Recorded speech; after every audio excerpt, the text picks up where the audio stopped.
Ngizothanda ukuthi ngikubingelele ngiphinde futhi ngikwamukele khona la kuZimi Life. Sengiphinde ngabuya ke futhi nezikaSibongile and Dlaminis. Before nje ngihlale kodabeni mbukeli, ngicela ukuthi ungakhohlwa ukuthi ulike and ke usubscribe.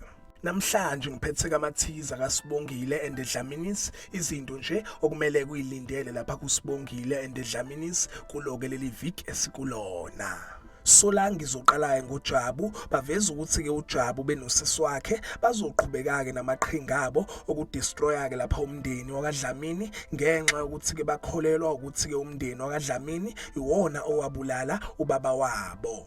Baphinde baveza ukuthi ke ngoLwesibili uSibongile uzothola ngemfihlo yakhe uJabu ethinta ke lapha ubaba wakhe nayo ke family yakwaDlamini. Babeke sebeveza ukuthi ke uJabu kuzomphoqa ukuthi ke mtshele yonke into uSibongile ethinta ke lapha ubaba wakhe nayo ke family yakwaDlamini. Baphinde baveza ukuthi ke ngoLwesithathu izinto izoba nzima for uSibongile, uzobeka edidekile njengoba kuJabu ezoveza ke lapha iqhinga abanalo lokuthi ke bedestroye umndeni wakwaDlamini ngenxa yokuthi ke wabulala ubaba wabo.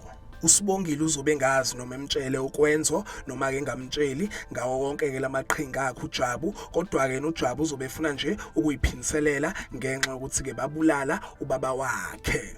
Ngidlule ngiyelapha kuVelephi, baveza ukuthi ke uVelephi uzokwenza ke enye ipost ezomangaza and futhi ke ezoshica uSipho.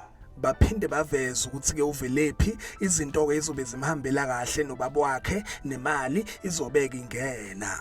Babeke sebeveza ukuthi ke uVuma uzothola ngayo ke indaba yakhe uVelephi benobaba wakhe and ke uVuma uzobeke sethatha isinqumo sokuthi ke yomlanda uVelephi lapha kubaba wakhe. Baphinde baveza ukuthi ke uVelephi uzokhuluma amagama angemahle kuyena kuVuma and ke leyo nto izophula ke inhliziyo yakhe uVuma.